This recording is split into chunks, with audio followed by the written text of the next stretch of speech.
Today is day 7. I'll be reading chapter 7 from the book of John. I just turned my phone on, so give me a second.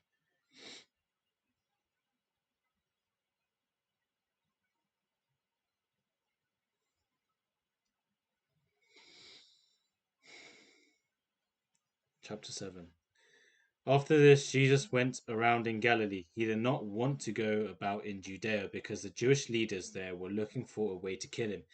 But when the Jewish festival of tabernacles was near, Jesus' brother said to him, "Leave Galilee and go to Judea, so that your disciples there may see the works you do.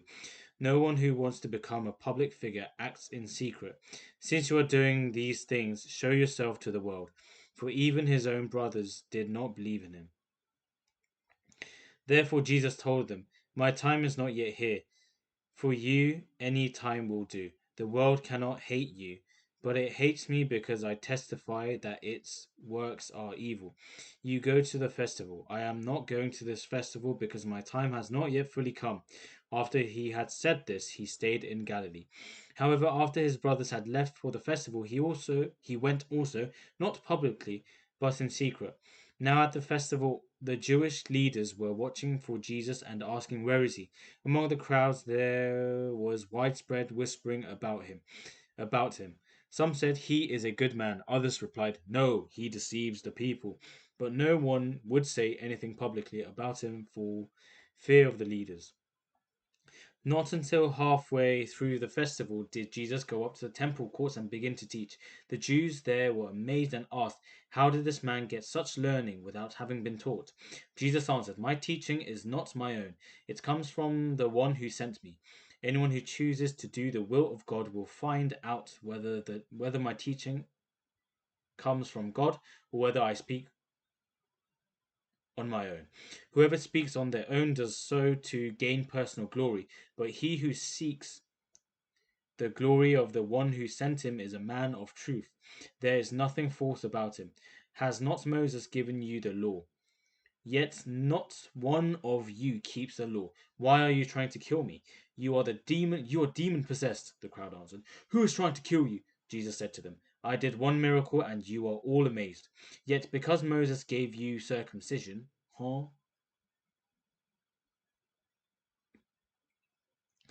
you circumcise a boy on the Sabbath. Now, if a boy can be circumcised on the Sabbath, so that the law of Moses may not be broken, why are you angry with me for healing a man's whole body on the Sabbath? Stop judging by mere appearances, but instead judge correctly."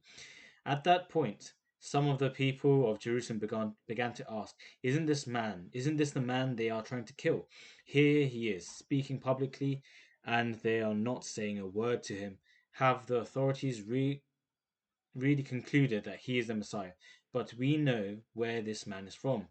When the Messiah comes, no one will know where he is from. Then Jesus, still teaching in the temple courts, cried out, "Yes, you know me, and you know where I am from. Sorry. I am not here on my own authority, but he who sent me is true. True. You do not know him, but I know him because I am from him, and he sent me." At this, they tried to seize him, but no one laid a hand on him because his hour had not yet come. Still, many in the crowd believed in him. They said, "When the Messiah comes, he will perform. When the Messiah comes, will he perform more signs than this man?"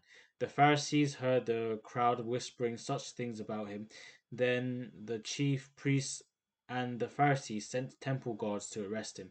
Jesus said, "I am with you for only a short time, and then I am going to the one who sent me. You will look for me, but you will not find me." Again, verse 32. The Pharisees heard the crowd whispering such things about him.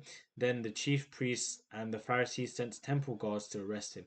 Jesus said, "I am with you for only a short time, and then I am going to the one who sent me. You will look for me, but you will not find me.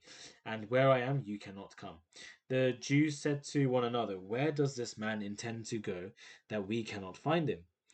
Will he go where our people live, scattered among the Greeks, and teach the Greeks?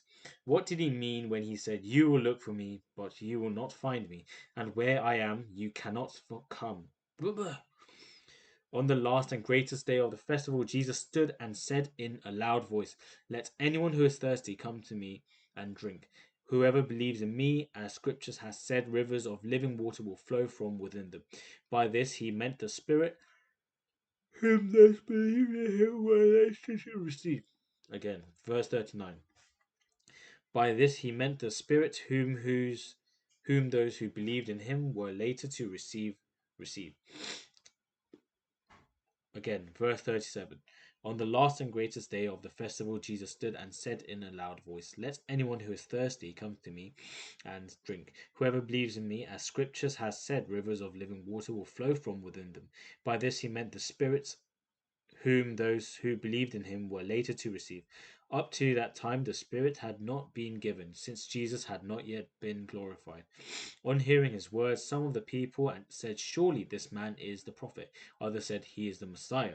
Still others asked, How can the Messiah come from Galilee? Does not Scripture say that the Messiah will come from David's descendants and from Bethlehem, the town where David lived? Thus the people were divided because of Jesus.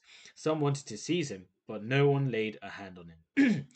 Finally, the temple guards went back to the chief priests and the Pharisees, who asked them, Why didn't you bring him in? No one ever spoke the way this man does, the guards replied. You mean he has deceived you also? The Pharisees retorted. Have any of the rulers of the Pharisees believed in him? No.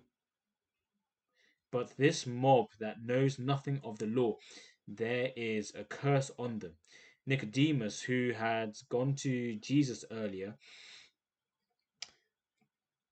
and who was one of their own number asked, Does our law condemn a man without first hearing him to find out what he has been doing? They replied, Are you from Galilee too? Look into it, and you will find that a prophet does not come out of Galilee. They all went home. Thank you. See you tomorrow.